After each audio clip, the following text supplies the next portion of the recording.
Everyone, it's SDS SuperCoach providing SuperCoach content for you. So I'm here to present my review on the other opening round games. So I did the Sydney Melbourne review, but haven't done the GWS Collingwood, Gold Coast Richmond, and Brisbane Carlton game. This is going to be really quick because it was like literally 2 days ago now. So I'll be really quick with it, but you guys might just want to hear my honest thoughts about it.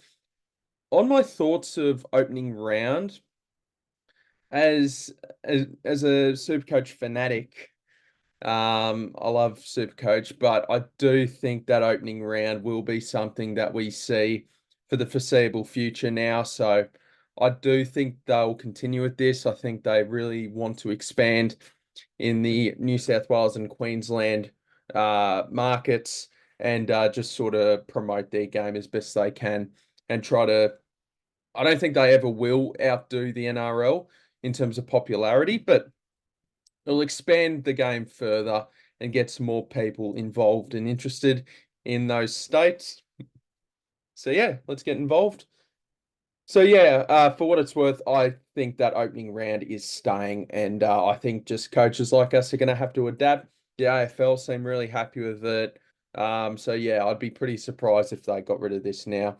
I do wish though, like they could do the um like the opening round games here in on prime time, and we still have a full round of footy. It does suck not having games on Sunday or some that sort of thing. So let's quickly do this. So for the Giants, we can see that Tom Green was the second highest scorer of the game, but the highest scorer for the Giants, 132. And he was really impressive. If it wasn't for the bye, I would definitely lock him in. I'm releasing my team reveal tomorrow. Um, and he's very much in consideration, so I'm not ruling him out. So yeah, Tom Green's firmly on my radar at this stage. They're really, I mean, Cornelio, you're really going there. I doubt it. Briggs was off for like the last 10 minutes of the game, I believe. Like 109 on 69% game time's really impressive. So just something to monitor but I do think Briggs will be up there actually when it comes to being a top three ruck. So just keep that in mind there. Whitfield's role looks outstanding. 108 Super Coach. I personally won't be going there, but I think he's a shout for top 10. Callum Brown played terrifically. Himmelberg, don't really think too many people going Himmelberg, but he looks solid once again. Josh Kelly, don't think many people are going there. Some people are going Toby Green, and I'm really not sure why. I think he's just an inconsistent style of player for Supercoach, where I'm just not a massive fan of it. Maybe for your last upgrade because there's a chance he's a top 8 Supercoach forward, but I just don't think he's a bloke to start with personally.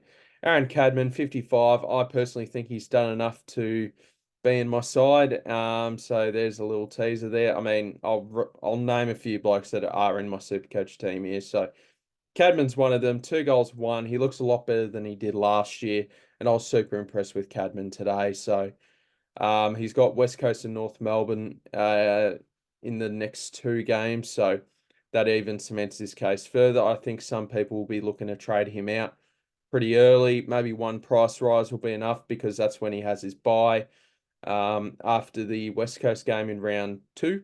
So I think some people might want to jump ship there already. Anyone else? Jacob Ware, after that score, probably not. Harvey Thomas didn't do enough, but I don't think he was out of place AFL wise. Thought Toby McMullen looked lively when he came on. I think they've got a nice player once again in him. Other than that, not really too much else to report on. To Collingwood side, Darcy Cameron, I don't think we're considering him, but Nick Dacos, 131 is ridiculous. So I don't. I've seen him play better, and he still managed to score a 131. So I found that pretty crazy. That's just what he can do. Scores better in the midfield, so please lock him in for what it's worth. Lipinski, some people are considering him. Scored an 87, 26 touches, ain't too bad. What else we got here? Collingwood aren't a very super coach relevant sort of team. We got Charlie Dean here with a 55. I heard some Craig McRae comments today, and it just didn't sound like that they were that. He wasn't super impressed by Charlie Dean, so I think he's coming straight back out for Jeremy Howe when he's fit. So I won't be going there. There's better options. I thought there was one more option. Maybe I'm incorrect or my eyes are deceiving me. All right, let's move into the Gold Coast Richmond game. We'll turn that off. I'll save that for later. All right. Yeah, let's get straight into it with Matty Rowell. I mean, I'm personally not considering him in Supercoach, but 33 touches and 20 clearances. The last player to have 20 clearances in a game, Paul Salmon, back in 1998. And now Matt Rowell has done it here, first game of the season. Probably just shows how insipid Richmond's midfield is. But 137 for the. Here's my problem though: the fact that he had 20 clearances and still only scored a 137 is.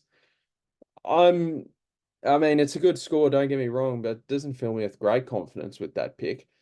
And by the way, like, look at the scoring differential between Richmond and Gold Coast here. So Gold Coast got massive numbers, 1,918 Supercoach points compared to 1,381. Massive differential. So when you're looking at these scores here, I would just clarify with Gold Coast players that seems like they're scaled up a little bit to what they're really going to score. Obviously, there'll be players that score massive during the year, but we rarely see this many points going towards one team. So just keep that in mind. Yeah, like look at this. Ben King, 107, and he was their 7th best scorer. Bolter with a 74 as their seventh best score. So yeah, look, massive differential there. Sam Flanders. People wanted to see a fair bit of Sam Flanders, and they got that terrifically. 124 Supercoach points, 56% CBAs, leads to 26 touches. Definitely seems like that he's firmly the 4th best midfielder for the Suns. Doesn't really seem to be anyone else running in, so they might, every now and then they might throw Bailey Humphrey in there, that sort of thing. But yeah, Flanders was terrific. He's certainly on my radar. I've got a big decision to make with my Supercoach team before my team reveal at 7:30 tomorrow night. Make sure you tune in for that. Will Powell, 123, I thought was fantastic as well. Seems to be a really good roll down off halfback. He's a very talented player when up and about. Yeah, if you want to add Flanders, I'm all for that. He's not fully locked in. I've just got a massive decision to make. Noah Anderson, terrific again. I think he'll be up there in top 8 once again. Turk Miller, a lot of people are considering. Probably would have started him if he didn't have that bye, but with that bye, makes it a bit trickier. I pro not I haven't really been hot on him all pre-season. Like that bye certainly doesn't help, but I think he can get back to his best. And I think Gold Coast are going to be a very good team this year. So I'm all for it if you guys want to go down that route, but that route. But I just don't think that's for me. I haven't been hot on him all preseason. I just sort of want to stick to my players that I've been really keen on all preseason and just stick with it. Witsy was good. Anyone else here? Some people were considering Connor Budrick. He did really well with the 94, 21 touches. Didn't look out of place in that sort of role that Dimmer Hardwick wanted him to play. So I thought he was very impressive. Not going there though. Anyone else? Sexton. He didn't play that great. 21 touches and only 73 Supercoach points. Butchered it a fair bit, but he was taking kickouts. I think this bloke's an absolute lock, so get him in. Seems to be really comfortable off half back. I know he turned the ball over a fair bit, but I thought his positioning was really good as well. Anyone else? I mean, some people considering Humphrey, just not getting the midfield minutes. Euland, I think, was an option, but he was sub, I believe. Oh, no, he wasn't sub, but just didn't really get involved whatsoever. Barely saw him in the game. Let's move on to Richmond. Jane Short, 130. I think I would have highly considered this pick if he didn't have the early bye.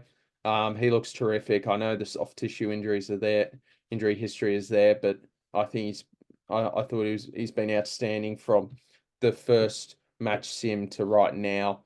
So yeah, maybe an upgrade target at some point. Sam Naismith, let's just hope that all we need is like all we need is like 3 or 4 price rises out of this man because he scored a 93. He's going to be a type of bloke that goes up in price super quick if he gets named and plays every week. So let's just hope that we can get that with Naismith and hopefully he gets picked even when Nank's back. Thought Gibcus certainly did enough to be in my Supercoach side, so no issues with me with Gibcus. Shy Bolton, far too inconsistent for my liking. I just don't think he's getting midfield minutes, even though maybe they should. Seth Campbell's interesting. 4 tackles, 9 touches, 2 goals, 1. Didn't look out of place. 70 Supercoach points. So I do worry maybe that he's in for Dusty, but I think it's fair to say he played far too well to lose his spot due to Dusty. So I thought there were a lot worse players than him on the field. So Seth Campbell, I don't mind him as a Supercoach selection. And he's got that really nice buy with the round 6 buy where he can get a price rise in round 2, 3, 4, and 5. That's 4 price rises. So if he can play up until that buy, he can be a bloke you can just ship off at his buy. So he's firmly on my radar, even though it's not a great role in a bad side. But having a 70 in his price cycle is really interesting. Tim Taranto was dog shit, wasn't he? At Baker, I really think they should play more midfield, but maybe they need him more around the ground. That's about it. Let's head into Brisbane and Carlton. There's not going to be too much from me with both sides because there really isn't too much to talk about here. Um, not many relevant players. Some people are thinking Jared Lyons. I'd just wait and see on this bloke because could be the sub, that sort of thing. If he gets named, then he's a good scorer, but the job security is pretty dodgy. Some people going Josh Dunkley, 101. You probably would have liked a little bit more, but 9 tackles I thought was really good. Lockie Neal, I just think age is starting to get to him. I mean, I know he's performing terrifically, but usually a player the year after their Brownlow year drops in statistics the following year, so not going there. Zach Bailey one day might be a good forward option just due to maybe his potential to play more midfield. Darcy Wilmot, don't think I'd go there, but no Caden Coleman now. That's interesting. And let's, I guess, anyone else here? Not really, not really. Let's head to, I'll talk about Kyle Lohman. Sub, just wait and see. I thought he did all right when he came on, but nah, just job security obviously pretty poor. Caden Coleman, this is extremely sad. 37 Supercoach points, got subbed off at halftime due to an ACL tear. So that's very sad for him, and that really hurts Brisbane going forward for this year to try to win a flag. So Coleman's really their main quarterback, sort of down back, with no Daniel Rich now, so they're going to have to rely on the likes of McKenna and Wilmot to do the heavy lifting there. But they're not similar to Coleman. I just think Coleman's just such a smooth mover, and that really hurts Brisbane. And I mean, for a Supercoach perspective, it's a shame because I do think he could have been a chance to being like top 8, but yeah, I mean, I think he'll just become an option for 2025 now. But he'll probably have a very limited preseason still. He did in March, so maybe in January he can get back to full training. Let's head to the Carlton match where, once again, there really isn't too much to talk about Supercoach-wise. Mackay's game winner, outstanding. Well done to him because he cops a lot of shit. Hewitt had a good game. Newman, some people are considering Newman. Oh, I'm not. Lewis Young, I thought was outstanding. Cripps, captain, brilliant. Curnow, 4 goals. You love to see it. Zach Williams, I thought he did enough. Slowed up in the second half, but you were expecting that from a bloke that missed a lot of time. So Nah, he's in my side. I've been pretty well locked into him this whole time, so I'll happily lock in Zach Williams. And I thought he did enough to stay in the team, obviously, in Supercoach. Sorry, to stay in the team for Carlton, of course. But yeah, just sort of our thought process was when we saw Zach Williams' price tag, we just thought, gee, we've got to get this bloke in. Even though we'd hate the pick, we've got to get him in. I thought Jack Carroll looked really good, 65 Supercoach points, coming on as the sub at half time. So it's oh yeah, sorry. Where is he? Let's get to. I mean, I'll talk about Doherty in just a sec, but he came on for Doherty at half time. I thought Carroll was really good, and he's one certainly to monitor. 35% game time for a score of 65 is really good. Could be his breakout year. 1, 2. I'm not sure if I'll start him. I don't think I will, but I'll certainly look at him further after his bye and see if he's maybe the best option there. But yeah, really good game. And let's head to Sam Doherty. Not Supercoach relevant, but this is very, very sad. He's gone through so much, the poor bugger, and now he's going to have to go through his third ACL.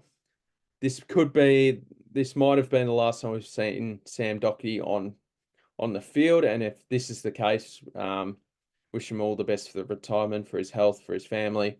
He's gone through far too much than he should have. And yeah, no, he's one of the great footy blokes. I'm sure, yeah, would have been very tough to see Carlton supporters see him go down in the footy community, see him with that news. So, yeah, wish Sam Doherty all the best. He's a ripper. So, yeah, look, I think we'll end it there. I mean, Supercoach season starts Thursday night, so really exciting. I think I'm going to get Brad from Supercoach Pro to do a live stream with him. I've got the day off on Thursday, so I'm going to do a big old live stream with Brad from Supercoach Pro. I might try to get another YouTuber involved. Still need to make some contacts there, but super exciting to have him do a live stream, our first live stream. We want to do live streams throughout the year, and we'll see how we go. So thank you guys so much for watching, and I'll see you guys in the next video. Have a good one, guys. Bye.